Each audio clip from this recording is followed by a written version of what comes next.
ان الحمد للہ نحمده ونستعینه ونستغفره ونعوذ باللہ من شرور انفسنا ومن سیئات اعمالنا من يهده اللہ فلا مضل له ومن يضلل فلا هادی له واشهد ان لا الہ الا اللہ وحدہ لا شریک له واشهد ان محمدا عبدہ ورسولہ اما بعد فإن خیر الحدیث کتاب اللہ وخیر الہدی ہدی محمد صلی اللہ علیہ وآلہ وسلم وشر الامور محدثاتها وکل محدثۃ بدعہ وکل بدعۃ ضلالہ وکل ضلالۃ فی النار۔ اعوذ باللہ السمیع العلیم من الشیطان الرجیم من ہمزہ ونفخہ ونفثہ بسم اللہ الرحمن الرحیم۔ رب اشرح لی صدری ویسر لی امری واحلل عقدۃ من لسانی یفقہوا قولی۔ بسم اللہ الرحمن الرحیم۔ ان اللہ وملائکتہ یصلون علی النبی یا ایہا الذین آمنوا صلوا علیہ وسلموا تسلیما۔ اللہم صل علی محمد وعلی آل محمد کما صلیت علی ابراہیم وعلی آل ابراہیم انک حمید مجید۔ اللہم بارک علی محمد وعلی آل محمد کما بارکت علی ابراہیم وعلی آل ابراہیم انک حمید مجید۔ اللہم ربنا آتنا فی الدنیا حسنہ وفی الآخرۃ حسنۃ وقنا عذاب النار۔ لا الہ الا انت سبحانک انی کنت من الظالمین۔ ربنا آتنا من لدنک رحمۃ وہیئ لنا من امرنا رشدا۔ یا حی یا قیوم برحمتک استغیث حسبنا اللہ ونعم الوکیل ولا حول ولا قوة الا باللہ العلی العظیم آمین۔ الحمدللہ آج 21 جولائی 2019 کو سنڈے کے دن قرآن کلاس نمبر 334 میں 334 میں ہم انشاءاللہ تعالی سورۃ التکویر سے شروع کریں گے۔ پارہ نمبر 30 کے آغاز میں نے عرض کیا تھا کہ قرآن حکیم میں پارہ نمبر 30 مصحف کی ترتیب کے اعتبار سے تو آخر میں ہے، لیکن نزول کی ترتیب میں شروع میں ہے، اور اسی لیے اس کی صورتیں بڑی جاندار ہیں انذار بالآخرہ کے پوائنٹ آف ویو سے، یعنی آخرت کی جواب دہی کا ڈر سنایا گیا ہے اس میں۔ اس میں بھی جو ٹاپ آف دا لسٹ صورتیں ہیں ان میں سے ایک صورت التکویر ہے، جس کو آج انشاءاللہ تعالی ہم کور کریں گے۔ جامعہ ترمذی میں اور مسند امام احمد میں صحیح سند کے ساتھ یہ حدیث موجود ہے کہ اللہ کے محبوب صلی اللہ علیہ وآلہ وسلم نے فرمایا کہ جو شخص قیامت کو اپنی آنکھوں سے دیکھنا چاہے تو وہ سورۃ التکویر پڑھ لے اور سورہ الانفطار پڑھ لے، یہ دونوں صورتیں آ جائیں گی، اور سورۃ الانشقاق پڑھ لے، وہ اس کے بعد آتی ہے سورۃ المطففین کے بعد۔ یہ تین صورتیں ایسی ہیں کہ اگر کسی نے قیامت کو اپنی آنکھوں سے دیکھنا ہے، وہ یعنی ویڈیو فلم اس کی دیکھنی ہے قیامت کے دن کا نقشہ، تو ان تین صورتوں کو پڑھ لیں۔ بڑی جاندار یہ صورتیں ہیں۔ اللہ کا نام لے کے شروع کرتے ہیں۔ اعوذ باللہ من الشیطان الرجیم بسم اللہ الرحمن الرحیم۔ اذا الشمس کورت، وہ وقت یاد کرو جب سورج کو لپیٹ دیا جائے گا۔ وَإِذَا النُّجُومُ انْكَدَرَتْ، اور ستارے بکھر جائیں گے۔ میں نے پہلے بھی عرض کیا قیامت والے دن اللہ تعالیٰ نے گریویٹیشنل فورس کو ڈسٹرب کر دینا ہے، اور اس کا اینڈ رزلٹ یہ ہے کہ پھر گریوٹی اگر ڈسٹرب ہو جائے تو اس کائنات کے اندر جتنے اجرام فلکی ہیں، جتنے بھی سیٹلائٹس ہیں، یہ سب کے سب تباہ و برباد ہو جائیں گے۔ جتنے بھی سن ہیں، جتنے بھی سورج ہیں، وہ تمام کے تمام اس کی وجہ سے ایک دوسرے میں مل کے ختم ہو جائیں گے۔ تو وہ وقت یاد کرو جب سورج کو لپیٹ دیا جائے اور ستارے بکھر جائیں۔ وَإِذَا الْجِبَالُ سُيِّرَتْ، اور پہاڑوں کو اکھیڑ دیا جائے۔ اس روئے ارض پہ سب سے مضبوط چیز جو ہے نا اللہ کی مخلوقات میں سے، وہ پہاڑ ہے۔ کوئی بھی جاندار یا ہماری لینگویج میں جو بے جان چیزیں ہیں، چاہے وہ درختوں کی فارم میں ہوں، جاندار چیزیں چاہے جانوروں کی فارم میں ہوں، کوئی بھی اتنی مضبوط نہیں ہے اپنی کنسٹرکشن کے اعتبار سے جتنے پہاڑ ہیں، بلکہ یہ پوری زمین کی ڈائنامک بیلنسنگ ان پہاڑوں کی وجہ سے. تو پہاڑ بھی گریوٹی کی وجہ سے ڈسٹرب ہو کے اون کی طرح بکھر رہے ہوں گے. جیسے روئی کے ریشے اڑتے ہیں نا جب اس کی دھنائی کی جاتی ہے، تو اس طرح یہ پہاڑ اس زمین کے اوپر تیر رہے ہوں گے. زمین بالکل فلیٹ کر دی جائے گی. اللہم اجرنا من النار، اللہم اجرنا من النار. وَإِذَا الْعِشَارُ عُطِّلَتْ، جب اونٹنیاں، ایسی اونٹنیاں جو کہ پریگننٹ ہوں اور ان کے بچے پیدا ہونے والے ہوں، وہ بھی بکھرتی ہوئی ہر طرف نظر آئیں. عرب کے لوگ اصل میں جو یہ اونٹنیاں تھیں نا، جو پریگننٹ اونٹنیاں تھیں، جس طرح آج کل ہمارے سب کانٹیننٹ کے معاشرے میں جب بھینس کا بچہ ہونے والا ہوتا ہے تو بڑی اس کو پروٹوکول سے، بڑی حفاظت سے اس کو رکھا جاتا ہے، کیونکہ آمدہ جتنی روزی ہے اسی سے وابستہ ہوتی ہے. تو عرب کے لوگوں میں اونٹ کی بڑی اہمیت تھی. اونٹ کے بغیر تو ان کی زندگی سمجھ لیں کسی بھی راستے پہ، سفر پہ گزر نہیں سکتی تھی، کیونکہ اونٹ کو اللہ نے ایسی کوالٹیز دی ہیں جو دنیا میں اور کسی جانور کے پاس نہیں ہے. 1 مہینے تک بغیر پانی پیے وہ سفر کر سکتا ہے. یہ کوالٹی تو کسی بھی جاندار کی نہیں ہے. وہ سٹور کر لیتا ہے پانی اپنے اندر.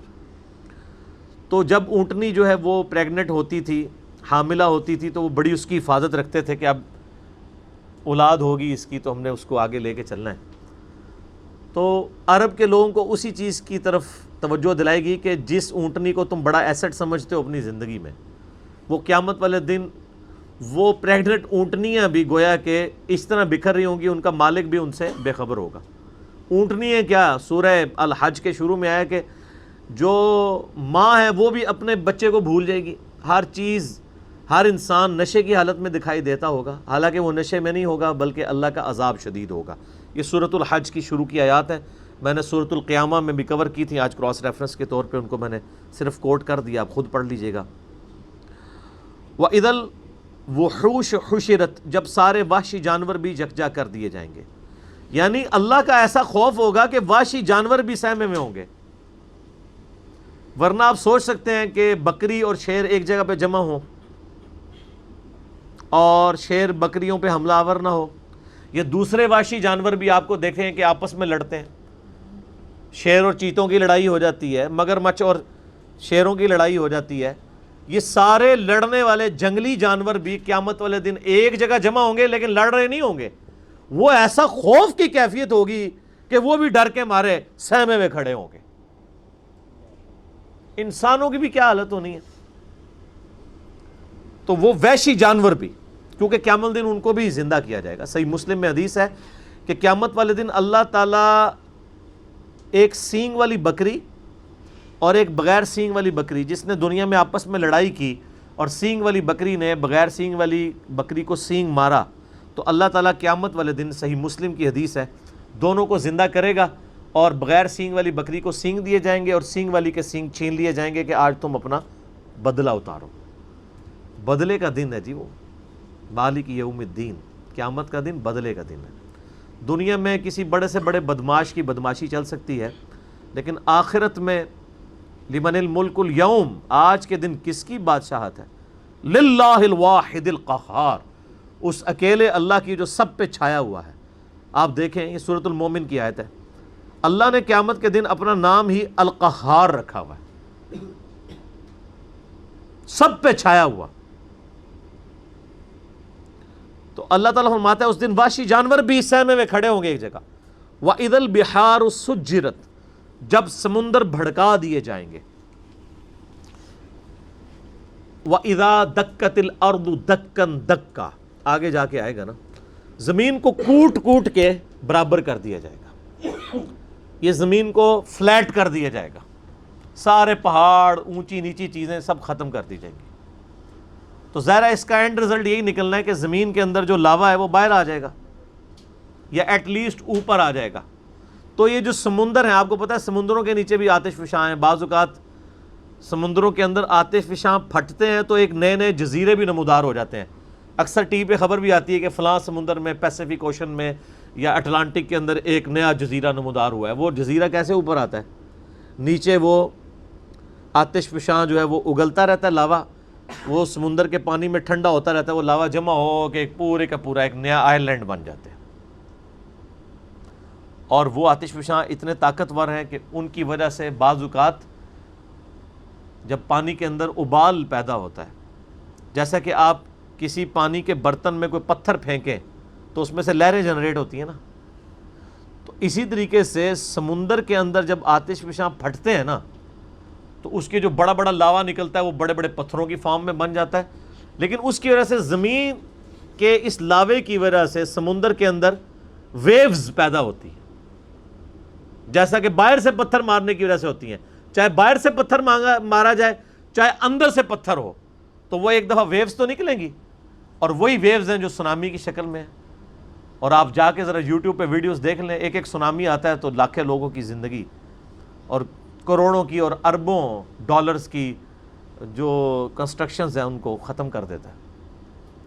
تو قیامت والے دن بھی یہی ہونا ہے کہ وہ لاوا جب اگلا جائے گا تو یہ جو بڑے بڑے سمندر ہیں نا، یہ سمجھیں کہ دیگیں بن جائیں گی، جیسے دیگ آپ آگ کے اوپر چڑھا دیں۔ اب یہ سارے سمندروں کے نیچے جب یہ آگ سلگ رہی ہوگی تو وہ نقشہ وَإِذَا الْبِحَارُ سُجِّرَتْ، جب سمندر بھڑکا دیے جائیں گے، ظاہر سمندر کے اندر آگ لگ جائے گی، کیسے؟ سمندروں کے نیچے وہ آتش فشاں کی دیگیں ہوں گی تو یہ سمندر کے پانی بھی گرمائش کی وجہ سے ابل رہے ہوں گے۔ اللہم اجرنا من النار۔ سر انسان کی جائے پناہ کیا ہوگی پھر؟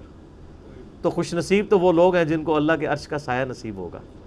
بخاری و مسلم میں حدیث ہے کہ قیامت والے دن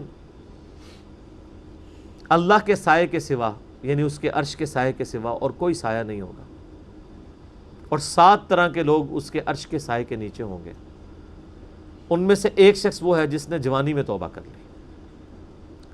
در جوانی توبہ کردن شیوہ پیغمبری، یہ پیغمبروں کا طریقہ ہے جوانی میں توبہ کرنا۔ تو بوڑھا ہو کے تو شیر بھی شکار کرنا چھوڑ دیتا ہے۔ لن تنالوا البر حتى تنفقوا مما تحبون، تم کبھی بھی نیکی کا اعلیٰ درجہ حاصل نہیں کر سکتے جب تک کہ اپنی پسندیدہ چیز اپنے رب کو نہ دے دو۔ انسان کی زندگی میں سب سے پسندیدہ چیز اس کی جوانی ہے۔ جو جوانی اپنے رب کو دے دے تو ظاہر ہے وہ پھر اس چیز کا حقدار ہے کہ اسے اللہ کے عرش کا سایہ نصیب ہو۔ اس کے علاوہ بھی اور لوگ ہیں، اگر آپ نے وہ حدیث ڈیٹیل سے پڑھنی ہے تو وہ حدیث بخاری مسلم دونوں میں ہے۔ آپ مشکات کی پہلی جلد میں کتاب المساجد چیپٹر میں چلے جائیں تو یہ آپ کو شروع میں یہ حدیث مل جائے گی، کیونکہ اس میں ایک وہ شخص بھی ہے جس کا دل مسجد میں اٹک رہا ہو، اسی لیے وہ مساجد والے چیپٹر میں لے کے آئے ہیں مشکات والے امام۔ تو اللہ تعالیٰ فرماتا ہے اس دن سمندر بھڑکا دیے جائیں گے۔ وَإِذَا النُّفُوسُ زُوِّجَتْ، اور جب جانوں کو جوڑ دیا جائے گا، یعنی مطلب روح اور جسم کا تعلق قائم کر کے مردوں کو قبروں سے نکال لیا جائے گا۔ وَإِذَا الْمَوْعُودَةُ سُئِلَتْ، اور جب کہ اس زندہ بچی سے پوچھا جائے گا جسے زندہ دفنا دیا تھا اس کے ماں باپ نے۔ آپ کو پتہ ہے عرب کے لوگ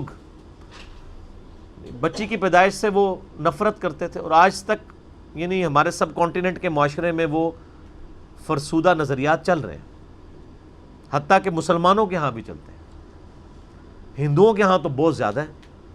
8 سے 15 سال پہلے کی آلموسٹ رپورٹ ہے BBC کی کہ انڈیا کے اندر روزانہ 3000 بچیاں پریگنینسی کے دوران مار دی جاتی تھیں۔ 3000 روزانہ۔ ظاہر ہے 1 ارب سے زیادہ جب آبادی ہوگی، اب تو 1.5 ارب کے قریب پہنچ چکی، تو اس میں 3000 تو کچھ بھی نہیں۔ اسی وجہ سے آج انڈیا میں مردوں کی تعداد عورتوں سے زیادہ ہو گئی ہے۔ 3000 بچیاں، آج بھی وہی چیزیں چل رہی ہیں۔ اور ہمارے بھی سب کانٹیننٹ کے معاشرے میں، آپ پنجاب کے معاشرے میں تو بالخصوص دیکھ لیں کہ بچی کی پیدائش کو ایک نٹوریس چیز سمجھا جاتا ہے، ماں کے حق میں بھی اور اولاد کے یعنی اعتبار سے باپ کے حق میں بھی۔ اور وہ ساسیں جو خود فیمیل جینڈر سے تعلق رکھتی ہیں، وہ اپنے پوتی کے پیدا ہونے کے اوپر ناخوش ہو رہی ہوتی ہیں، حالانکہ انہوں نے نہیں سوچا کہ کیا وہ خود مرد تھی۔ وہ اگر فیمیل پیدا ہوئی ہیں تو ٹھیک ہے، لیکن ان کے بیٹے کے ہاں اگر کوئی بچی پیدا ہو گئی ہے تو غلط ہے۔ کتنی یہ بری ٹریڈیشن ہے. یہ علیحدہ بات ہے کہ بعد میں جب وہ بچے بڑے ہوتے ہیں تو بچوں کی وجہ سے اولاد کہ جو بچوں والا جینڈر ہے اس کی پورشن کی وجہ سے ماں باپ جو ہے ذلیل ہو رہے ہوتے ہیں اور بچیوں کی وجہ سے وہ سکھی ہوتے ہیں. یہ علیحدہ بات ہے, زیادہ تر ہم نے یہی دیکھا ہے. تو اللہ تعالیٰ فرماتا ہے قیامت دن اس بچی کو زندہ کر کے اللہ تعالیٰ اس سے پوچھے گا بِأَيِّ ذَنبٍ قُتِلَتْ, تجھے کس گناہ کے سبب قتل کیا گیا تھا. کتنی لطیف گفتگو ہے کہ قتل کرنے والے سے نہیں پوچھا جا رہا بلکہ بچی سے پوچھا جائے گا کہ معصوم بچی آج تیرا دن ہے, تو بول کہ کس جرم کی پاداش میں تجھے قتل کیا تھا تیرے ماں باپ نے. تو معصوم بچی کو اللہ تعالیٰ بیسیکلی اسے حوصلہ افزائی فرما رہا ہوگا کہ آج دن ہے, تجھے بدلہ دلایا جائے گا. کتنے صحابہ تھے جنہوں نے یعنی ایمان لانے سے پہلے کفر کی حالت میں اس طرح کے جرائم کیے ہوئے تھے, اور اللہ تبارک و تعالیٰ نے اسلام لانے کے سبب ان کے ان گناہوں کو معاف کیا. کئی ایک واقعات ہیں جو آپ سنتے رہتے ہیں. بہرحال یہ بہت بڑا جرم ہے. آج بھی یہ بات ماڈرن دور میں جو اس سے ریلیٹڈ چیز ہے جس کو ڈسکس کرنے کی ضرورت ہے. نیٹ کے اوپر آپ کو شعر و شاعری کی فارم میں بھی ایسی نظمیں ملیں گی سیدنا داہیہ قلبی رضی اللہ تعالیٰ عنہ کے بارے میں کہ ان کی ایک چھوٹی سی بچی تھی جو انہوں نے دفنا دی تھی, اور جب وہ اسلام قبول کرنے کے لیے آئے تو انہوں نے پورا بڑا رکت انگیز واقعہ ہے, وہ انسان بیان بھی نہیں کر سکتا. تو وہ بیان کر کے کہا یا رسول اللہ مجھے کیا یہ میرا گناہ بھی معاف ہو جائے گا؟ تو اللہ نے فرمایا, اللہ کے نبی علیہ السلام نے فرمایا کہ اسلام پچھلے سارے گناہوں کو معاف کر دیتا ہے. بہرحال آج کے دور کے اعتبار سے اس میں عبرت یہ ہے کہ اللہ کا شکر ہے اسلام کی برکت سے لوگ کم از کم بچیوں کو دفناتے تو نہیں ہیں, لیکن پریگنینسی کے دوران ضائع کرانا بھی کسی نہ کسی درجے میں اسی جرم کے اندر فال کرتا ہے. پریگنینسی آئیڈینٹیفائی ہوگی, ایون آئیڈینٹیفائی نہ بھی ہوئی ہو کہ یہ میل ہے یا فیمیل, اس سے پہلے بھی آپ یہ کام کر نہیں سکتے. ایک اولاد کو قتل کرنے کے زمرے میں آتا ہے, اور قرآن حکیم میں بڑی سختی سے اس کی مذمت ہے. سورہ بنی اسرائیل میں تو اللہ تعالیٰ نے بالکل ایک اوپن فلسفہ بیان کیا ہے کہ مت قتل کرو اولاد کو مفلسی کے ڈر سے, تمہیں بھی ہم رزق دیتے ہیں اس کو بھی ہم ہی رزق دیں گے. بے شک ان کا گناہ بہت بڑا جرم ہے. لوگ ان چیزوں کو ہلکا جان رہے ہوتے ہیں, پھر ڈاکٹروں سے مشورہ کرتے ہیں, پھر ہمیں بھی کبھی بعض اوقات رابطہ کر رہے ہوتے ہیں, جی وہ بتائیں جی بس وہ جی یہ ہو گیا جی وہ ہو گیا جی یہ مجبوری ہے جی ابھی جناب 40 دن پورے نہیں ہوئے, فلاں نہیں ہوئے, یہ نہیں ہوئے. ونس پتہ چل گیا پریگنینسی ٹھہر گئی ہے, چاہے وہ ایک دن کی بھی ہے, آپ اس کو ضائع نہیں کروا سکتے. ہاں اس سے پہلے اگر کوئی بندہ وقفے کی کوئی صورتحال پیدا کرے تو وہ تو جائز ہے. میرے اس کے اوپر بخاری مسلم کی حدیث کی روشنی میں آپ فیملی پلاننگ لکھیں یوٹیوب پہ اور میرا نام لکھیں تو آپ کلپ کھول کے سامنے آ جائے گا. تو یہ آج اس کی ماڈرن فارم یہ ہے کہ لوگ پریگنینسی ضائع نہ کروائیں, یعنی لیکن جو ہے وہ جب آئیڈینٹیفائی ہو جائے تو پتہ چلے کہ فیمیل ہے تو پھر اس وقت ضائع کروا دیں, یا اس سے پہلے بھی کروائیں. یہ ایک ماڈرن فارم ہے, تو یہ بھی اسی طریقے سے اس کو کنڈیم کیا جائے گا.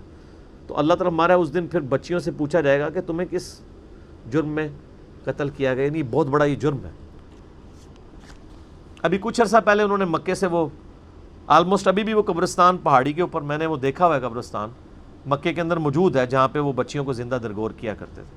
اب چونکہ مسجد حرام کی توسیع ہو چکی ہے لہٰذا وہ تقریباً آلموسٹ مسجد حرام کے قریب ہی, اگر آپ وہ باب الفاد والی سائڈ سے باہر نکلیں تو وہ پہاڑی پہ وہ اس قبرستان کی باقیات موجود ہیں جو انہوں نے مخصوص کیا ہوا تھا جہاں پہ بچیوں کو زندہ دفن کیا کرتے تھے. تو آپ دیکھیں آج یعنی اسلام کے اوپر اعتراض کیا جاتا ہے کہ جی اسلام بیسک ہیومن رائٹس کو اور عورتوں کے حقوق کو جو ہے وہ دباتا ہے. حالانکہ یہ کتنا بڑا ثبوت ہے کہ ہیومینٹی کو اس بڑی لعنت سے نجات ہی اسلام نے دلائی ہے. آج بھی آپ دیکھ لیں جو اسلام نے عورتوں کو عزت دی ہے کسی اور معاشرے نے نہیں دی. اس لیے آپ دیکھیں جب غیر مسلم عورتیں مسلمان ہوتی ہیں آپ ان کے انٹرویو سنیں تو وہ آپ کو پتہ ہے اس وقت جو غیر مسلم مسلمان ہو رہے ہیں نا ان میں 67% عورتیں ہیں اور 33% جو ہیں وہ مرد ہیں. عورتیں کہتی ہیں ہم سیکیور فیل کر رہی ہیں, ہمیں تو اسلام میں آ کے پتہ چلا ہے کہ عورت کی عزت ہی اسلام میں. وہاں گورے تو مطلب جو گوروں کے ملک میں تو گوریاں تو ترس جاتی ہیں کہ ان کو کوئی مخلص خاوند ملے، اور یہاں پہ مل جاتے ہیں اسلام کی وجہ سے، خاوند کیا غلام مل جاتے ہیں کتنی عزت ہے۔ اور عورتیں جس طرح بوڑھی ہوتی ہیں ان کی عزت میں اضافہ ہوتا ہے، عورتیں سٹرانگ ہوتی جاتی ہیں اور مرد کمزور ہوتا جاتا ہے، اور جب ماں بن جاتی ہے تو آپ دیکھ لیں ہمارے سب کانٹیننٹ کے معاشرے میں کتنی عزت ہے۔ چند ایک مثالیں آپ ایک نوٹوریس دیں گے، اوورال تو ایک ورتھ ہے نا۔ اسی لیے یعنی جو غیر مسلم عورتیں مسلمان ہوتی ہیں وہ اسی چیزوں کو اپریشیٹ کرتی ہیں۔ آپ مسلمان عورت کو پوری زندگی اس پہ قائل کرتے ہیں کہ وہ نقاب کرے، اور غیر مسلم عورت مسلمان ہوتے ہی حجاب شروع کر دیتی ہے، اور آپ ان کے انٹرویو سنیں، وہ آپ کو خود بی بی سی انٹرویو کر چکی ہے ان سے، سی این این پہ آئے ہوئے ہیں باقاعدہ، انہوں نے ڈیفینڈ کیا پورا نقاب کر کے عورتیں بیٹھی ہیں، اور کوئی جاہل عورتیں نہیں، پڑھی لکھی عورتیں۔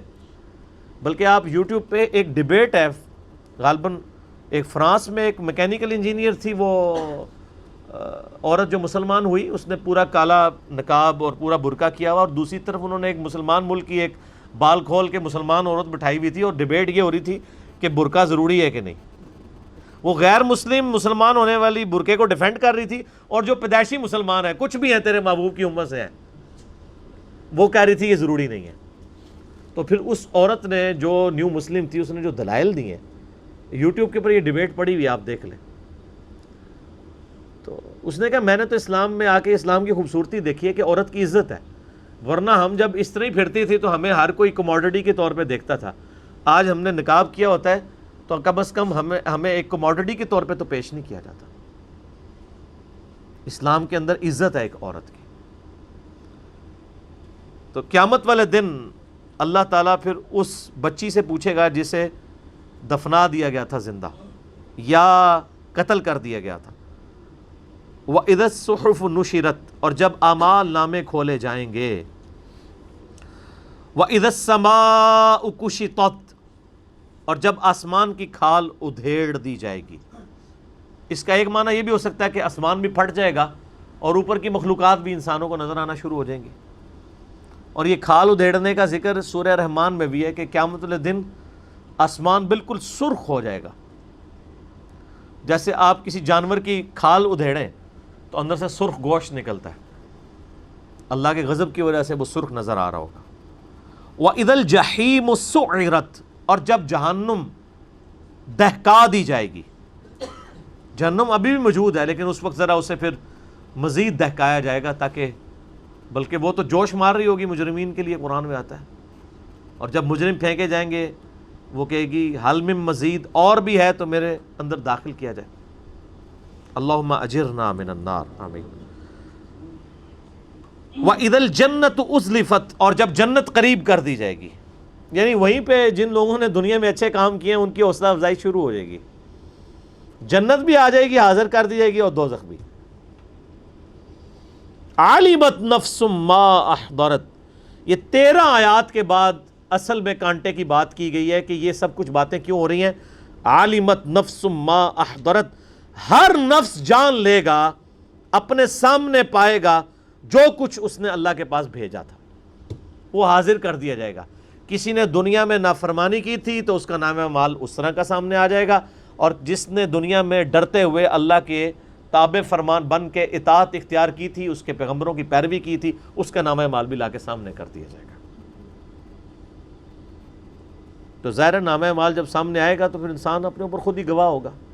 تو سورہ بنی اسرائیل میں آتا ہے کہ جب انسان کا نام اعمال سامنے رکھا جائے گا تو وہ اللہ تعالیٰ فرمائے گا آج تو اپنا حساب کرنے کو خود ہی کافی ہے، خود ہی اپنا حساب کر لیں۔ اس لیے آپ دیکھ لیں یہ جو اخلاقی حص جو اللہ نے انسان کے اندر رکھی ہے کتنی ایکسٹرا آرڈنری ہے، کہ آج بھی دنیا کا بدکار سے بدکار شخص بھی، خواہ کو کسی مذہب سے تعلق رکھتا ہو یا ایون مذہب سے تعلق نہ بھی رکھتا ہو، اس سے بھی اگر پوچھیں نا کہ جھوٹ بولنا اچھا کام ہے یا سچ بولنا، تو دنیا کا سب سے بڑا جھوٹا بھی کہے گا کہ سچ ہی بولنا چاہیے، کیونکہ اخلاقی حص ہے۔ کسی کے ساتھ دھوکہ دہی کرنا یہ اچھا کام ہے یا کسی کے ساتھ حسن سلوک سے پیش آنا یہ اچھا ہے؟ وہ کہے گا جی دھوکہ دہی دینا جو برا ہے، حسن سلوک سے پیش آنا چاہیے۔ کسی کے ساتھ ظلم کرنا اچھا ہے یا کسی کی خیر خواہی کرنا؟ یہ اللہ نے ہماری انسٹنکٹ کے اندر یہ ساری کی ساری کوالٹیز رکھتی ہیں. فَأَلْهَمَهَا فُجُورَهَا وَتَقْوَاهَا، برائی اور اچھائی کا مادہ اندر. انبیاء کرام تو صرف اس کو ایکٹیویٹ کرتے ہیں نور علی نور. انبیاء کی دعوت نہ بھی پہنچے تب بھی انسان کے اندر جو اخلاقی حص ہے اس کی وجہ سے وہ اللہ کی بارگاہ میں اکاؤنٹیبل ہے، کیونکہ انسان برائی کو برائی سمجھتا ہے، اچھائی کو اچھائی سمجھتا ہے، خواہ وہ کسی معاشرے میں رہتا ہو. تو ہر جان پھر اس دن اپنے نامہ اعمال کو سامنے دیکھ لے گی. یہاں پہ بھی آپ دیکھ لیں جو یہ کالجز کے یونیورسٹیز کے وہ بڑے جو یعنی بے حیائی کی زندگی گزارنے والے اسٹوڈنٹس بھی ہیں نا، آپ ان کے بھی انٹرویوز کریں نا اگر، اور ان سے پوچھیں کہ آپ کی بیوی کیسے ہونی چاہیے، تو کہیں گے جی نیک شریف و پردہ کر دیو. اور اپنی حالت کیا ہوتی ہے؟ تو انسان کی انسٹنکٹ کے اندر موجود ہے. تو آپ جو کچھ پسند کر رہے ہیں اس کے لیے پھر ایفرٹ بھی پٹ کریں نا. خود آپ کی جو کریکٹر ہے، آپ کا کردار جو ہے وہ بےغیرتی کے اوپر مبنی ہے اور آپ کی خواہش جو ہے وہ غیرت والی ہے، تو ایسا تو نہیں ہوگا. ان پٹ اچھی ہوگی تو آؤٹ پٹ اچھی نکلے گی. ان پٹ نیگیٹو کا کبھی بھی آؤٹ پٹ پازیٹیو رزلٹ نہیں آتا. فلا اقسم بالخنس الجوار الکنس، اللہ فرماتا ہے نہیں اقسم، میں قسم کھاتا ہوں. یہ وہ لا آ گئی ہے نا، یعنی یہ سارے فرسودہ خیالات ہیں. جو لوگ کہتے ہیں نا قیامت نہیں آئے گی، نا، غلط کہتے ہیں.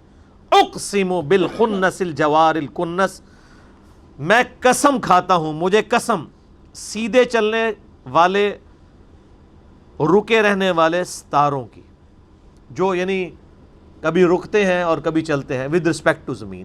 آپ یہ کبھی رات کے وقت بھی اگر آپ نارتھ سٹار کو ڈھونڈنا ہو نا، تو وہ جو بڑا سا چمچہ جسے کہتے ہیں نا ہم دب اکبر، تو اس کے جو نچلے والے دو ستارے ہیں ان کی سیدھ میں نارتھ سٹار ہوتا ہے.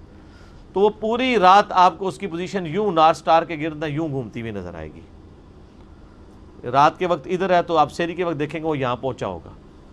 تو اللہ تعالیٰ ہمارا ان ستاروں کو جن کو اللہ نے اس طرح ایڈجسٹ کیا ہے ود رسپیکٹ ٹو زمین، ان کی اورینٹیشن بدلتی ہے. مجھے ان کی قسم، یعنی ان کی قسم کا مراد یہ نہیں کہ وہ بہت عظیم ہے، مراد یہ ان کے بنانے والے کی قسم جس نے ان کو ان کاموں میں لگایا. واللیل اذا عسعس، اور رات کی جب وہ جانے لگے. والصبح اذا تنفس، اور صبح کی جب وہ سانس لے. صبح بھی تو سانس لیتی ہے نا. صبح کا وقت آتا ہے تو آپ دیکھیں کہ ایسے جیسے ایک شخص کی سانس آپ فیل کرتے ہیں اس کی زندگی کی علامت. رات کو بالکل سناٹا چھایا ہوتا ہے، جب رات جانے لگتی ہے صبح آتی ہے تو گویا یہ صبح سانس لے رہی ہوتی ہے.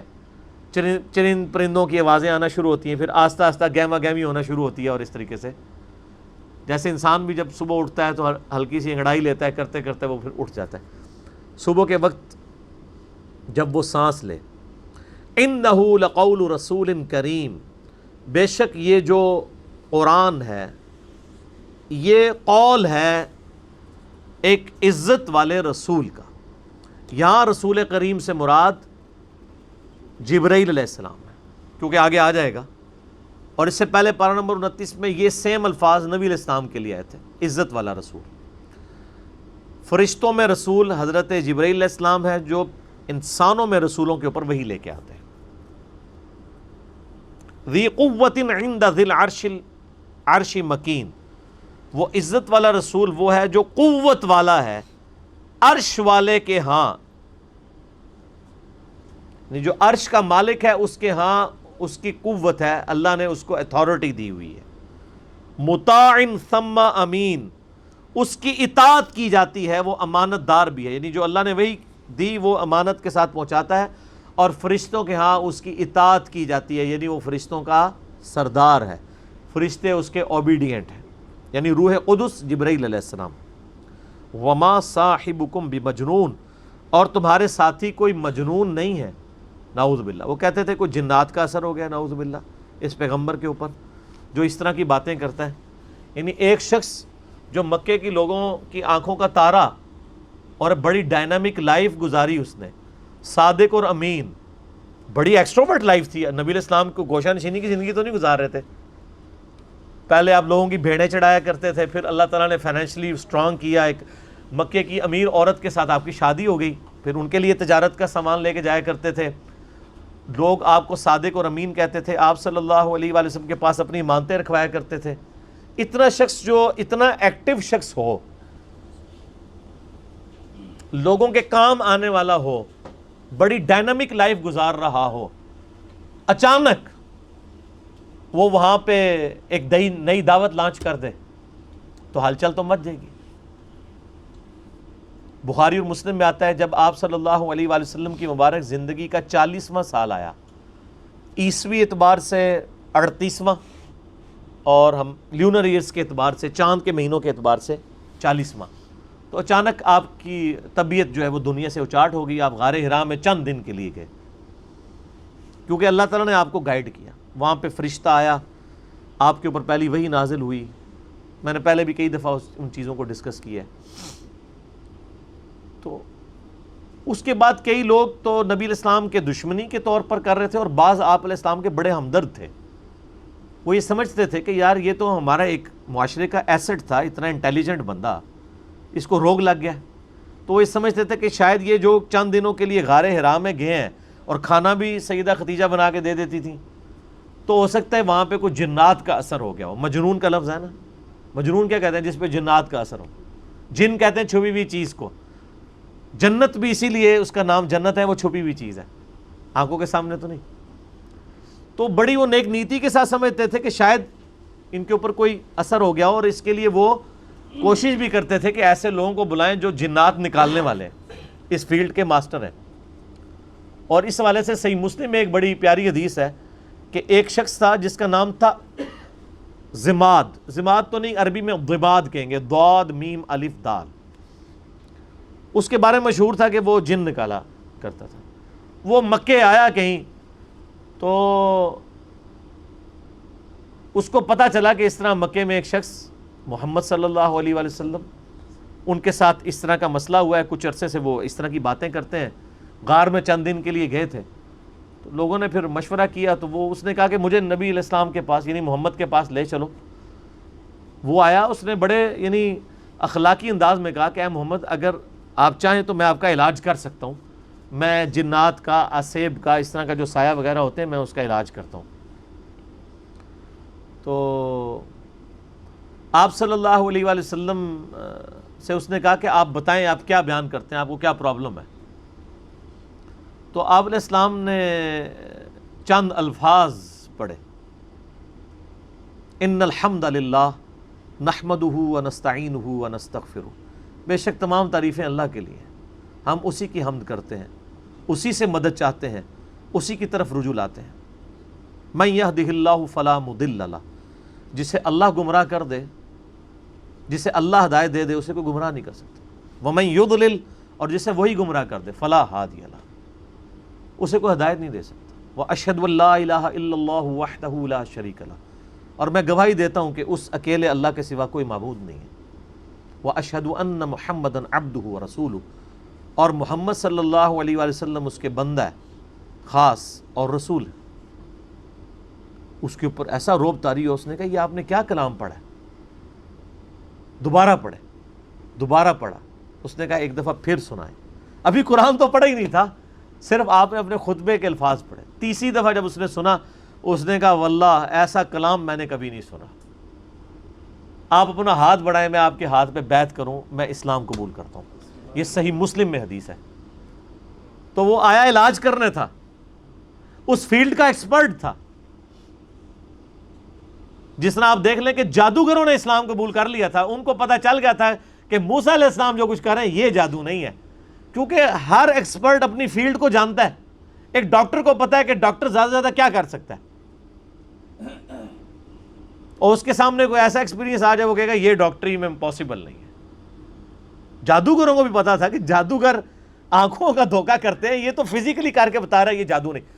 تو جادوگر جن کی بیس پہ فرعون اکڑا ہوا تھا وہ تو مسلمان ہو گئے. اس کے بعد تو فرعون کو ویسے ہی مسلمان ہو جانا چاہیے تھا، لیکن نہیں ہوا. ہدایت اس کی قسمت میں نہیں تھی.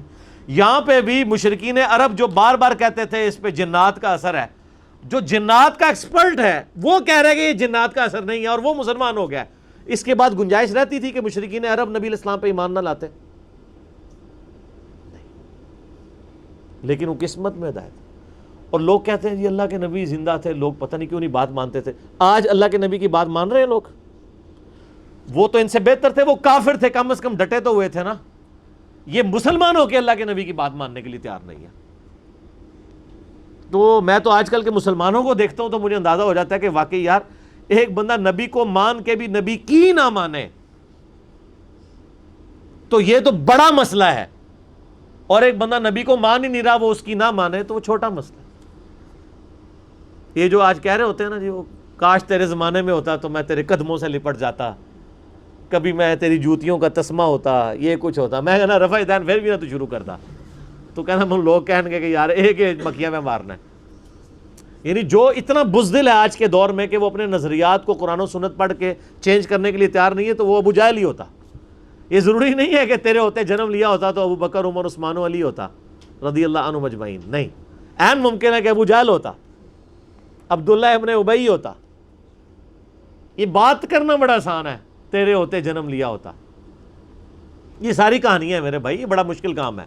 یہاں پہ آپ دیکھ لیں نبی علیہ السلام کے کارٹون بنتے ہیں تو جنہوں نے داڑیاں نہیں رکھی سب سے پہلے وہ آ کے بینک توڑتے ہیں، شیشے توڑتے ہیں، گاڑیوں کو آگ لگاتے ہیں عشق رسول کے نام پہ. انہی کو کہتے ہیں کہ یار داڑھی رکھ لو، نال ہی ٹھوس. حالانکہ ہونا یہ چاہیے کہ ان کافروں نے نبی علیہ السلام کے جو کارٹون بنائے ہیں اس میں نبی علیہ السلام کی مبارک داڑھی میں بم رکھ کے نا انہوں نے اس طرح کی شکلیں بنائی ہیں. تو پھر جڑا بن نا کہ تو نے میرے نبی کی داڑھی میں بم دکھایا ہے. ابھی تو میں نے داڑھی نہیں رکھی تھی لیکن آج سے میں داڑھی رکھتا ہوں. ایسی کی تیسی تم لوگوں کی. تو کوئی کرنے کے لیے تیار نہیں ہے. مشکل کام ہے.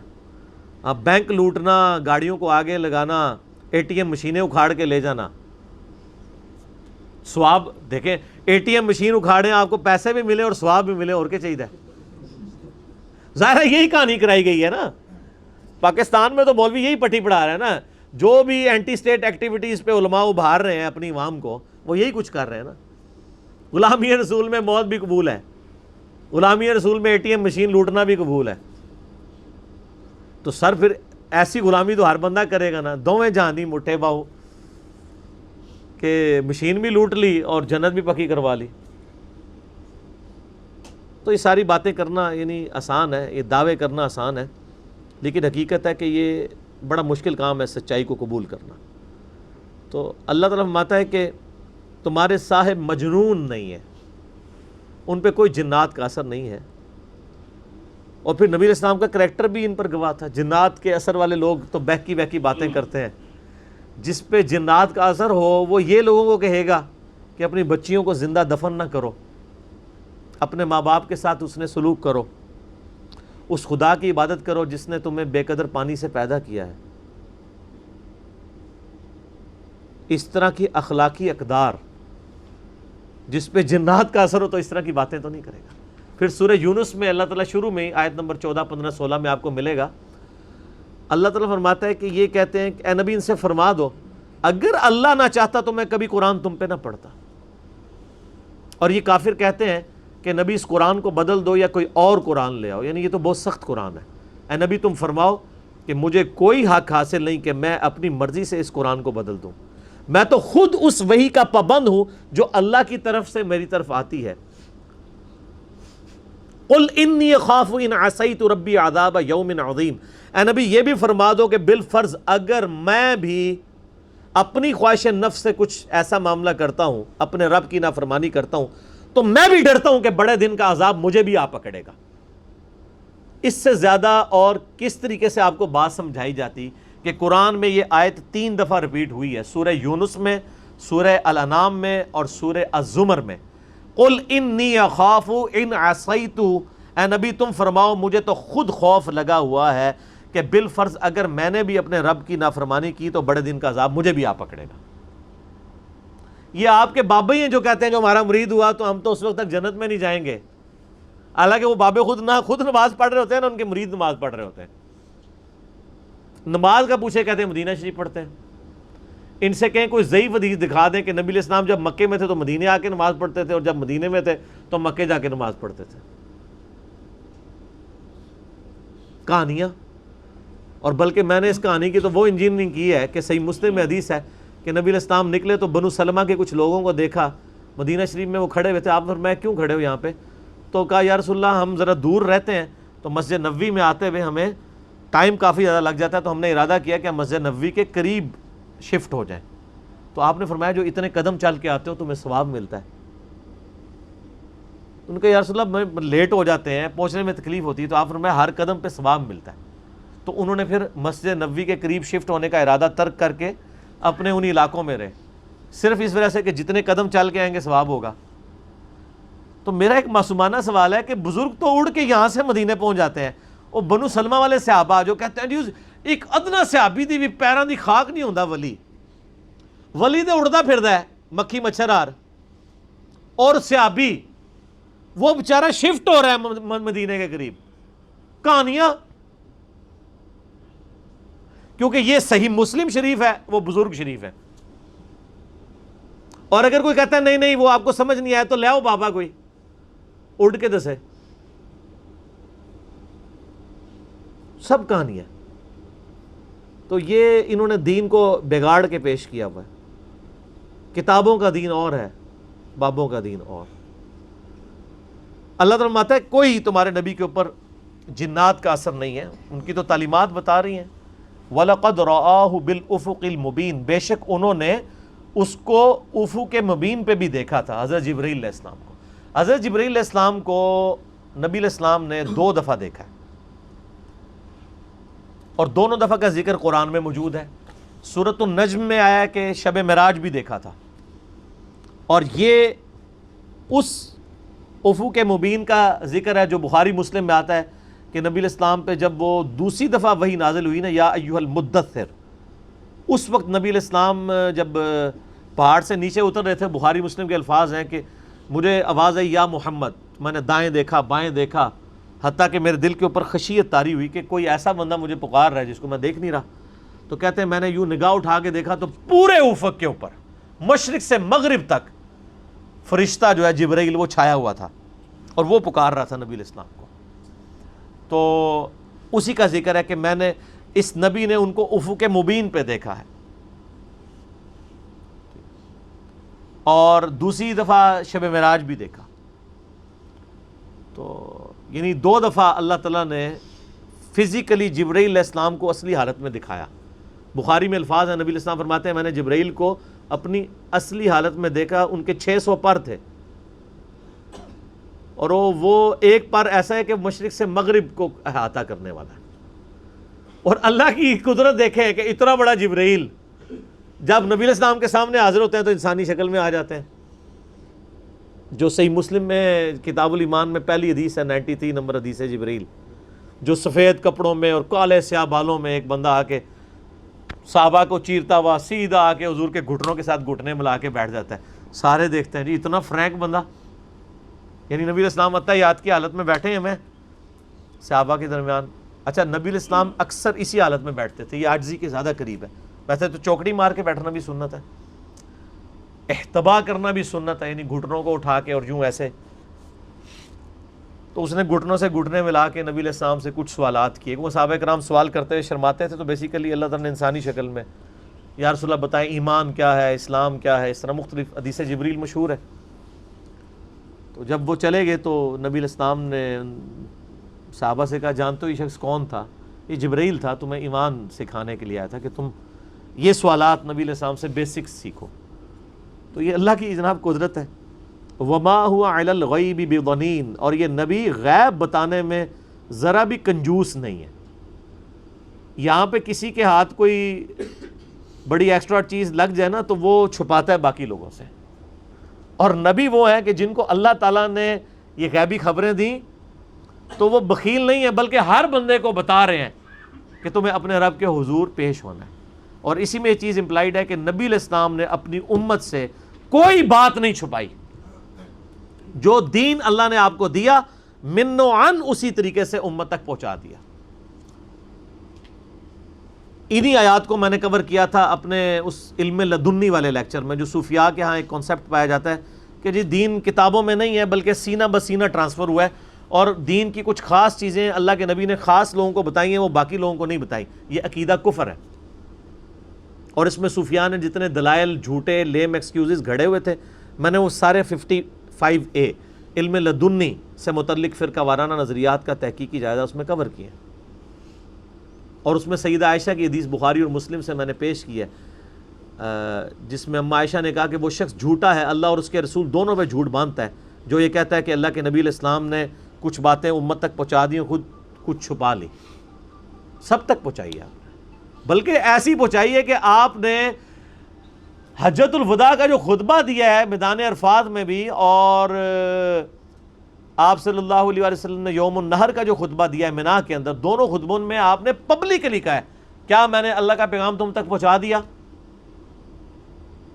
سارے صحابہ نے بیک زبان کہا کہ آپ نے پہنچا دیا، حق ادا کر دیا۔ پھر نبی علیہ السلام نے یوں اشارہ کیا 3 دفعہ آسمان کی طرف، انگلی اٹھائی شہادت کی، اور پھر صحابہ کی طرف، اے اللہ گواہ رہنا، اے اللہ گواہ رہنا، اے اللہ گواہ رہنا۔ وہاں کوئی صحابی نہیں کھڑا ہوا کہ یا رسول اللہ آپ نے مجھے کچھ خاص باتیں بتائی تھیں جو منع کیا ہوا ہے تو وہ میں آگے دس دیں۔ وہاں دین اوپن تھا۔ حجۃ الوداع پہ سیدھا سیدھا فرمایا قرآن اور سنت چھوڑ کے جا رہا ہوں۔ غدیر خم پہ سیدھا سیدھا فرمایا قرآن چھوڑ کے جا رہا ہوں، اسے پکڑ لینا، میرے اہل بیت کے ساتھ اس نے سلوک کرنا۔ یہ تو کہانی بعد کے لوگوں نے کروا دی ہیں کہ جی کو پیرلل میں کو روحانیت والا معاملہ چل رہا ہے۔ روحانیت نبی علیہ السلام کی تعلیمات کا ہی نام ہے، اس کے علاوہ سب کچھ شیطانیت ہی ہے، چاہے آپ اس کو کسی بھی ٹرم کے اندر پریزنٹ کریں۔ اسی لیے دیکھیں ان کو یہ پتہ تھا کہ ہمارا دین کتابوں سے ثابت نہیں ہوتا، اس لیے کتابوں کے سب سے بڑے دشمن آپ کو یہی پارٹی نظر آئے گی۔ کیوں؟ کبھی کہیں گے علم بس کریو یار، او یار شیطان بھی بڑا بڑا عالم تھا۔ آپ کو پتہ ہے کتنی بڑی آپ توہین کر رہے ہیں؟ کس آیت کے اندر کس حدیث میں لکھا ہے کہ شیطان بہت بڑا عالم تھا؟ علم کو تو اللہ تعالیٰ اپنی کوالٹی فرما رہا ہے، اپنے نبیوں کی کوالٹی فرما رہا ہے، چونکہ علم ان کا دشمن ہے، اس لیے ان کو علم سے دشمنی ہے۔ انما یخشی اللہ من عبادہ العلماء، اللہ کی معرفت اور خشیت صرف اہل علم کو ہے۔ قل ربی زدنی علما، اے نبی آپ بھی اللہ سے دعا کیا کریں، اللہ میرے علم میں اضافہ کر دے، میرے عشق و سرور میں، وجدان میں اضافہ کر دے۔ یہ کوئی دعا نہیں ہے۔ حضرت آدم علیہ السلام کو فرشتوں نے سجدہ کیا علم کی بنیاد پہ۔ پھر سورہ الزمر میں آیا قل هل يستوي الذين يعلمون والذين لا يعلمون، اے نبی فرماؤ بھلا علم والے اور بغیر والے برابر ہو سکتے ہیں؟ انما يتذکر اولو الالباب، نصیحت تو صرف اہل عقل قبول کرتے ہیں۔ تو ان کو پتا تھا عقل اور علمی باتیں یہ ہماری دشمن ہے، لہذا کہہ دو جی عشق دے چلے نمبر لے گئے۔ عقل والے انجے ہی عمرہ گالیاں، عشق دے چلے نہیں نمبر لے گئے بھائی، چلا چلا ہی ہوتا ہے، چلے دا کدے نمبر نہیں لگتا، نمبر لگتا ہے علم والوں کا۔ اللہ کے نبی کو جب کہا جا رہا ہے کہ آپ بھی دعا کریں کہ اللہ میرے علم میں اضافہ کر دے، تو آپ لوگ کس کھاتے کے اندر ہیں کہ آپ علم کو نگیٹ کرنا شروع کر دیں؟ علم انبیاء کی وراثت کیا ہے بخاری و مسلم کی حدیث کی روشنی میں؟ عشق و سرور، وجدان، سینہ بسینہ، نہیں علم۔ تو وہ آپ علم لدنی والا میرا لیکچر دیکھ لیں، تو فرمایا جا رہا ہے کہ غیب بتانے میں بخیل نہیں ہے، جو اللہ نے غیبی خبریں ان کو عطا فرمائی تھی من و عن امت تک پہنچا دی ہیں۔ تو یہ بھی اس بات پہ ثبوت ہے کہ نبیوں کو اللہ تعالیٰ علم غیب دیتا ہے، غیب پہ اطلاع دیتا ہے، لیکن جتنی دیتا ہے بس اتنی دیتا ہے۔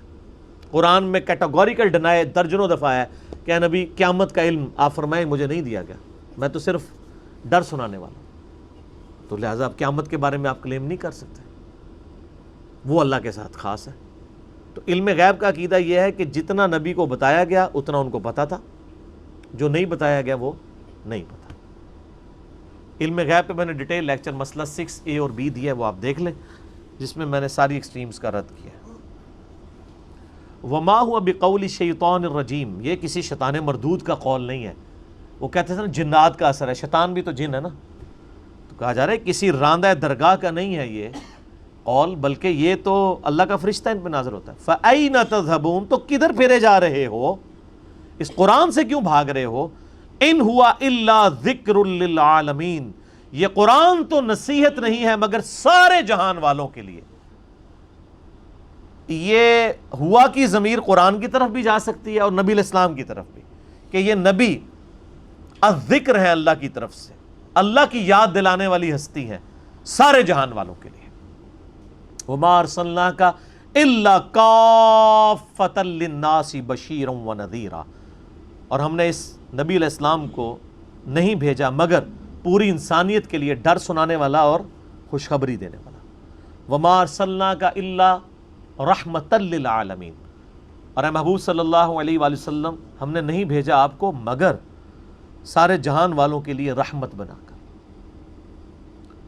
تو بلکہ بخاری اور مسلم کی حدیث ہے، نبی علیہ السلام نے فرمایا مجھے اللہ نے 5 کوالٹیز ایسے دی ہیں جو مجھ سے پہلے کسی کو نہیں دی۔ ان میں سے پہلی کوالٹی یہ ہے کہ پوری زمین میرے لیے سجدہ گاہ بنا دی گئی ہے۔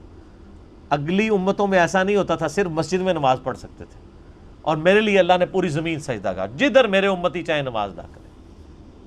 نمبر 2، اللہ تعالیٰ نے مال غنیمت میرے لیے حلال کر دیا ہے، جنگ میں کافروں کا چھوڑا ہوا سامان۔ اگلی امتوں میں یہ ہوتا تھا کہ جو جنگ میں کافر چھوڑ کے سامان جاتے تھے نا، اسے ایک اوپن میدان میں رکھا جاتا تھا، ایک غیبی آگ آتی تھی اسے جلا کے راکھ کر دیتی تھی۔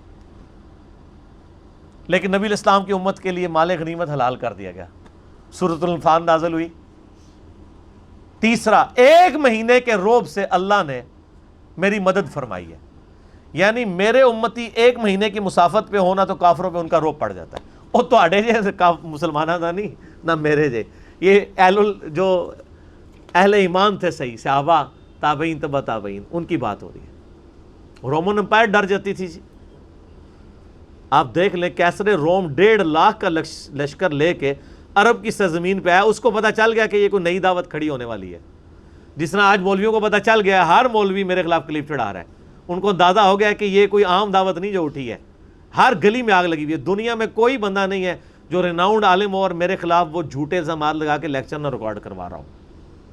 ان کو پتہ چل گیا یہ کوئی عام کام نہیں ہو رہا، اور میں نے پہلے بھی ان کو کہا تھا کہ آپ لوگ یہ نہ سمجھیں کہ کوئی یہ عام دعوت ہے، کوئی ایک مولوی آیا باتیں کر رہے اور ختم ہو گیا، نہیں نہ، یہ ایک سچائی پہ مبنی دعوت ہے، نبی علیہ السلام کی مبارک دعوت ہے جو اللہ تعالیٰ نے اٹھائی ہے، اور اسی پیٹرن کے اوپر نبی علیہ السلام کی سچائی امت تک پہنچانے کے لیے۔ تو اس کے خلاف آپ کھڑے ہوں گے تو اللہ تعالیٰ آپ کو ایکسپوز کر دے گا اپنی عوام کے سامنے، کیونکہ یہ سچائی ہے قرآن و حدیث میں جو ہے۔ تو وہ کیسر روم نے جب وہ 1.5 لاکھ کا لشکر لے کے آ گیا تو نبی اسلام نے پھر نفیر عام کر دی تھی۔ سورہ توبہ نازل ہوئی ہے نا غزوہ تبوک کے بارے میں، آپ کی زندگی کا آخری غزوہ۔ تو یہ پہلا اور آخری موقع تھا جب اناؤنسمنٹ ہوئی کہ جو اس غزوے میں شریک نہیں ہوگا وہ منافق تصور ہوگا، الا یہ کہ کوئی مریض ہے، کوئی معذور ہے یا عورتیں۔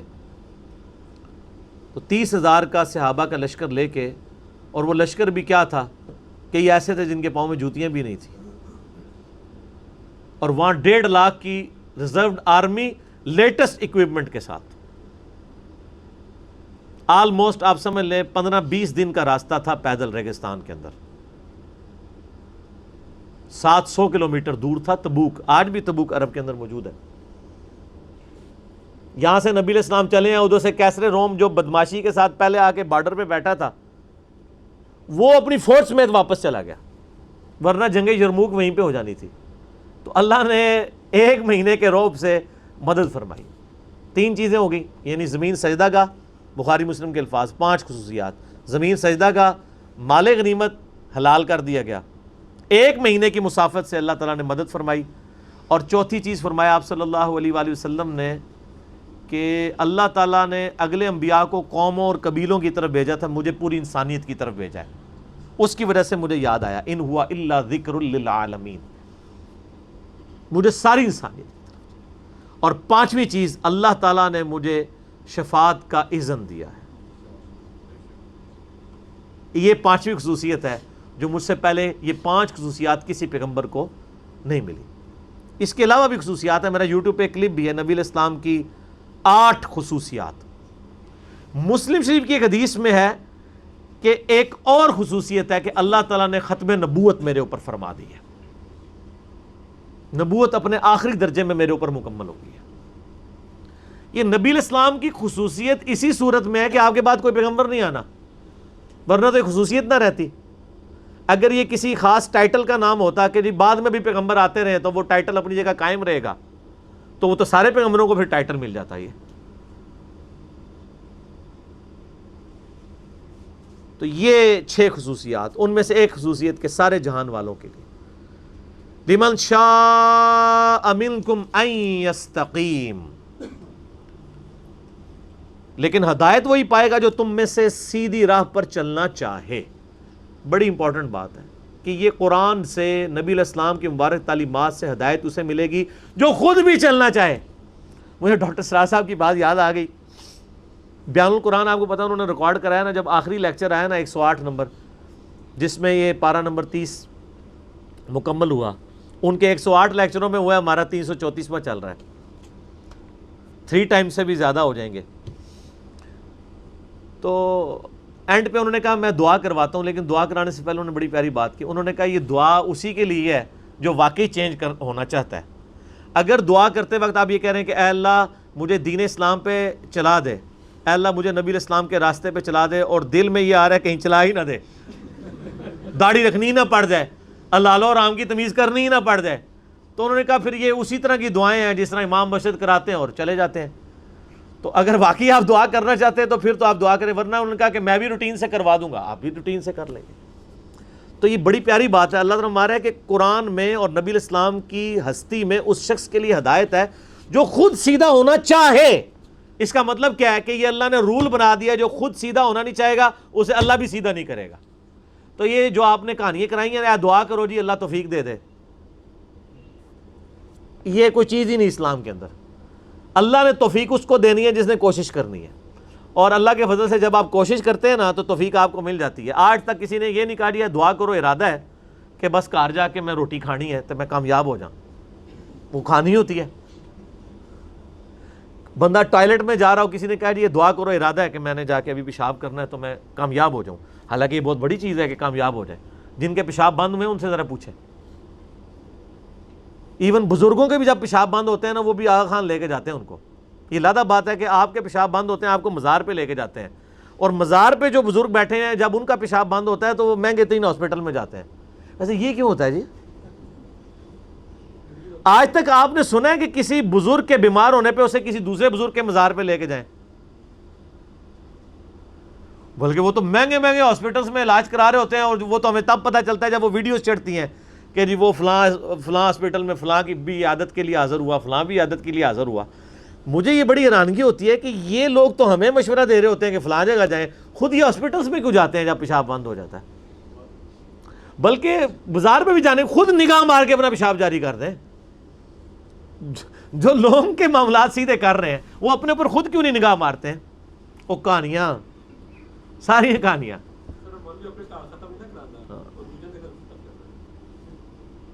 سب کہانیاں چل رہی، اس سے کچھ بھی نہیں ہونا، یہ سب کچھ جھوٹے انہوں نے لبادے اپنے اوپر اڑے۔ بہرحال اس کے اوپر اللہ فرما ہے میں اسے ہدایت دوں گا جو سیدھی راہ پہ چلنا چاہے۔ اسی کا کلائمیکس ہے انا ہدیناہ السبیل، ہم نے سیدھا راستہ دکھا دیا ہے، اما شاکرا و اما کفورا، اب تمہاری مرضی ہے ناشکری کی روش اختیار کرو یا شکر گزاری کی۔ یعنی میرے پہ نہیں رہنا کہ میں کنوں پکڑ کے تمہیں مسجد ہی پہنچانا ہے کہ بھی اذان ہوئی ہے تو آپ خود بخود آپ کے قدم مسجد کی طرف چل پڑے، ایسے کوئی نہیں ہونا۔ ایسے ہونے لگ پڑے پھر جنت بھی نہیں تھی نا ملنی، جنت تو ہے ہی آپ کی اپنی چوائس کے اوپر ہے۔ اور سورہ العنکبوت کی جو آخری آیت ہے والذین جاہدوا فینا، جو لوگ کوشش کریں گے ہماری راہ میں، لنہدینہم سبلنا، ان کے لیے ہم اپنی راہیں کھولیں گے، وَإِنَّ اللَّهَ لَمَعَ الْمُحْسِنِينَ، اور اللہ تعالیٰ محسنین نیکوکاروں کے ساتھ ہے۔ تو جو کوشش نہیں کرے گا کچھ بھی نہیں ہونا اس کے ساتھ۔ اور آپ دیکھ لیں، آپ جو جس کے لیے چیز کے لیے ایفرٹ پٹ کرتے ہیں وہ ہو بھی جاتی ہے۔ کوئی بہت ایسا مسئلہ ہو جو آپ کے قابو سے باہر ہو جائے، لادہ بات ہے۔ آپ نے جو اپنی زندگی میں جن چیزوں کے لیے ایفرٹ کی ہوئی ہیں نا، وہ اکثر چیزیں آپ کو مل ہی جاتی ہیں، اور جن چیزوں کو آپ نے کیجول لیا وہ پھر کیجول ہی رہتی ہیں۔ مجھے بتائیں اس کائنات میں سب سے قیمتی چیز کون سی ہے؟ ایمان۔ تو آپ یہ سمجھتے ہیں کہ وہ ایمان جو ہے وہ سب سے سستے طریقے سے آپ کو مل جائے گا؟ انگلش میں ایک محاورہ ہے، کوالٹی نیور کمز چیپ۔ معیار اور کوالٹی کبھی سستی نہیں ملتی. تو اس کائنات میں سب سے معیاری چیز ایمان ہے. وہ آپ کو سستا ملے گا. یہ وہ ٹکٹ ہے جس کے اوپر آپ کو جنت میں ہمیشہ کی زندگی ملنے والی ہے. دنیا میں آپ مہنگے سے مہنگا بھی ٹکٹ کسی جگہ خوبصورتی کے کسی آپ چڑیا گھر میں چلے جائیں یا کسی باغ کے اندر، وہ بھی چند گھنٹوں کے لیے ہوتا ہے. اور ہمیشہ کے لیے، ہمیشہ کی زندگی کا ٹکٹ وہ آپ سمجھتے ہیں مفت مل جائے گا.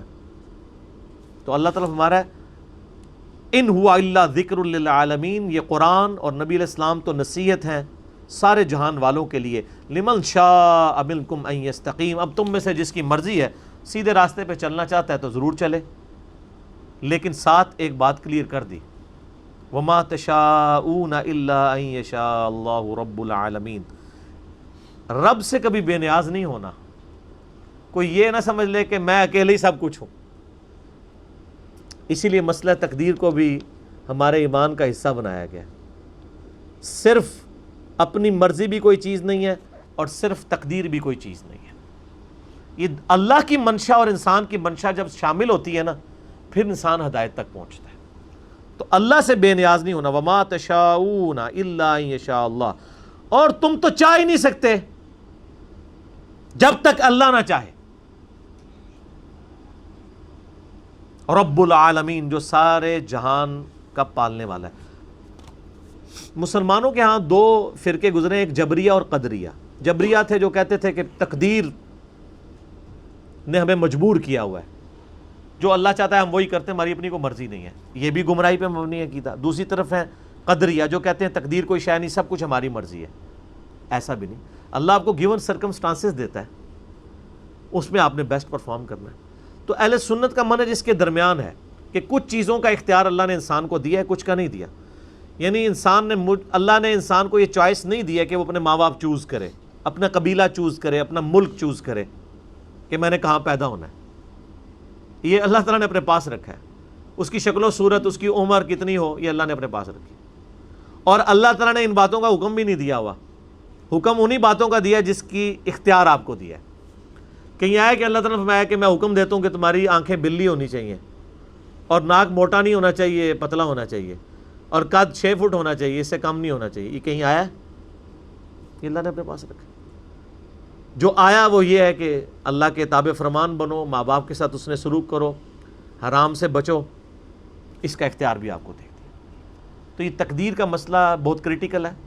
بعض لوگوں نے اس آیت سے غلط رزلٹ بھی نکال لیا کہ اللہ فرماتا ہے تم تو چاہ بھی نہیں سکتے، اللہ ہی چاہے گا. اگر یہ بات ان معنوں میں ہو، یہ ان معنوں میں نہیں ہے. اس سے پہلے جب اللہ تعالیٰ کہہ چکا ہے کہ جو چاہے گا وہ اللہ کی طرف راستہ اختیار کرے، اس کے ساتھ اس چیز کو ایڈ کیا جا رہا ہے تاکہ اللہ سے کوئی بے نیاز نہ ہو. ورنہ اگر یہ مان لیا جائے کہ اللہ نے زبردستی ہدایت دینی ہے اور انسان کوشش بھی کرے تو اسے ہدایت نہیں ملے گی، تو پھر سارے انبیاء کا مقدمہ دھڑم سے نیچے گر پڑے گا. یہ ساری کی ساری کتابوں کا مقدمہ ہدی للناس وبینات من الہدی والفرقان، یہ سب کچھ ختم ہو جائے گا. اس لیے مسئلہ تقدیر چونکہ ایک بہت مشکل مسئلہ ہے، تو میں نے 6.5 گھنٹے میں صرف مسئلہ تقدیر پہ قرآن حکیم میں جب سورہ ہود کی آیات نمبر 6-7 آئی تھیں تو میں نے 3 نشستوں میں یہاں پہ لیکچر ریکارڈ کروا دیا تھا. مسئلہ نمبر 104 ABC 104 ABC 3 لیکچر صرف ان 2 آیات پہ ہوئے تھے، جس میں نے کراس ریفرنس کے طور پہ قرآن حکیم سے 50 مقامات سے آیات پیش کی تھی. ان میں سے ایک مقام یہ بھی تھا، اور 200 آیات کور کی تھی میں نے 6.5 گھنٹے کے اندر. یہیں پہ بڑی محنت کی تھی اس لیکچر کو تیار کرنے میں. آپ اس لیکچر کو، سارے لیکچرز دیکھیں. مسئلہ تقدیر پہ جتنی آیات ہیں، جتنی بخاری مسلم کی احادیث ہیں، جو بعض جبریہ اپنی طرف لے جاتے ہیں، بعض قدریہ اپنی طرف، تو میں نے ان سب کو ڈسکس کے ایک آپٹیمل سلوشن اس میں دیا تھا. آج چونکہ اب متحمل نہیں کہ میں اس میں اب وہ دوبارہ سے ساری ڈسکشن کروں، بہرحال میں نے نٹ شیل کے اندر آپ کو مسئلہ تقدیر کا عقیدہ سمجھا دیا ہے. اللہ تعالیٰ سے دعا ہے جو حق بات میں نے کہی ہے اللہ تعالیٰ ہمارے دلوں میں راسخ فرمائے. اگر جذبات میں میرے منہ سے کوئی غلط بات نکل گئی تو اللہ تعالیٰ ہمارے دلوں سے معاف کر دے. ہمیں کتاب و سنت کی تعلیمات پر عمل کر کے دوسرے بھائیوں تک پہنچانے کی توفیق عطا فرمائے. اللہم صلی علی محمد وعلی آل محمد کما صلیت علی ابراہیم وعلی آل ابراہیم انک حمید مجید. اللہم بارک علی محمد وعلی آل محمد کما بارکت علی ابراہیم وعلی آل ابراہیم انک حمید مجید سبحانک اللہم وبحمدک اشہد ان لا الہ الا انت استغفرک واتوب الیک وما علینا الا البلاغ المبین. جزاکم اللہ خیرا.